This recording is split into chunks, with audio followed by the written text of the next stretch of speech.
சென்னை தரமணியில் உயிரி தொழில்நுட்ப அபிவிருத்தி மையம் அமைக்கப்படும் என முதலமைச்சர் ஜெயலலிதா தெரிவித்திருக்கிறார். விதி எண் 110 கீழ் பல்வேறு துறைகளிலும் அவர் அறிவிப்புகளை வெளியிட்டார்.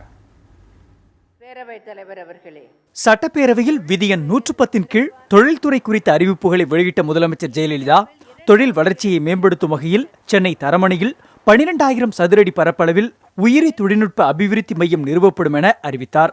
தொடர்ந்து தொழில்துறையில் பல அறிவிப்புகளை வெளியிட்ட முதலமைச்சர் கால்நடை பராமரிப்பு துறையின் கீழ் நகரும் கால்நடை மருத்துவ அவசர ஊர்தி சேவை திட்டம் 27 மாவட்டங்களுக்கு விரிவாக்கம் செய்யப்படும், கால்நடை மருந்தகங்கள் மற்றும் கால்நடை பண்ணைகளில் தீவனக்கட்டி உருவாக்கும் அலகுகள் அமைக்கப்படும் என்றும் கூறினார்.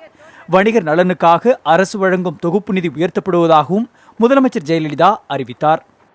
எங்களது தேர்தல் அறிக்கையில் வணிகர் நலனுக்கு அரசு வழங்கும் தொகுப்பு நிதி 5 கோடி ரூபாயிலிருந்து 10 கோடி ரூபாயாக உயர்த்தப்படும் என்ற வாக்குறுதி அளிக்கப்பட்டிருந்தது.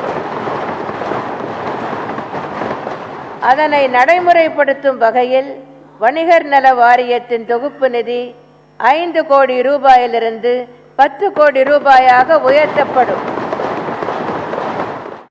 கிருஷ்ணகிரி, நாமக்கல் மற்றும் பழனியில் 9 வணிகவரி அலுவலகங்களை கொண்ட வணிகவரி கட்டடங்கள் கட்டப்படும் என்பதனை அறிவித்த ஜெயலலிதா பதிவுத்துறையில் ஆவணப்பதிவு நடைமுறையில் கொண்டுவரப்பட உள்ள மாற்றம் குறித்தும் தெரிவித்தார். பதிவுத்துறையில் ஆவணப்பதிவு தொடர்பான நடைமுறைகள் அனைத்தும் முற்றிலும் கணினிமயம் ஆக்கப்படும். இதற்கான மென்பொருள் தயாரிக்கப்பட்டு தற்போது சோதனை முறையில் 20 அலுவலகங்களில் இது அறிமுகப்படுத்தப்பட்டுள்ளது. மாநிலம் முழுவதிலும் உள்ள அனைத்து பதிவுத்துறை அலுவலகங்களிலும் இந்த மென்பொருள் விரைவில் அமல்படுத்தப்பட்டு இதன் மூலமே ஆவணப்பதிவுகள் நடைபெற வழிவகை செய்யப்படும்.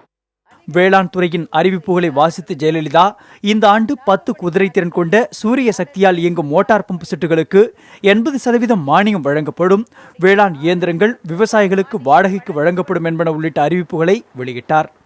நெல் நடவு எந்திரங்கள், பவர் டில்லர், சுழற் கலப்பை, களை எடுக்கும் கருவிகள், டிராக்டர் மற்றும் பவர் டில்லரால் இயக்கப்படும் கருவிகள் உள்ளிட்ட பல்வேறு வேளாண் எந்திரங்களை விவசாயிகள் வாங்க நடப்பாண்டில் 31 கோடியே 6 லட்சம் ரூபாய் மானியம் வழங்கப்படும்.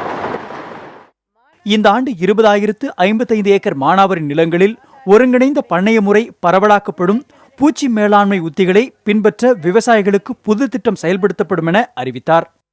வேளாண் சுற்றுச்சூழல் சார்ந்த ஒருங்கிணைந்த பூச்சி மேலாண்மை உத்திகளை விவசாயிகள் பின்பற்றும் ஒரு புதிய திட்டம் செயல்படுத்தப்படும். இந்த திட்டம் 1,27,500 ஏக்கர் பரப்பளவில் செயல்படுத்தப்படும். இத்திட்டம் 10 கோடி ரூபாய் செலவில் செயல்படுத்தப்படும். நடப்பாண்டில் திருப்பூர், அரியலூர் மற்றும் நாகையில் புதிய தோட்டக்கலை பண்ணைகள் அமைக்கப்படும் என்றும் முதலமைச்சர் அறிவித்தார். புதிய தலைமுறைக்காக செய்தியாளர் குழு.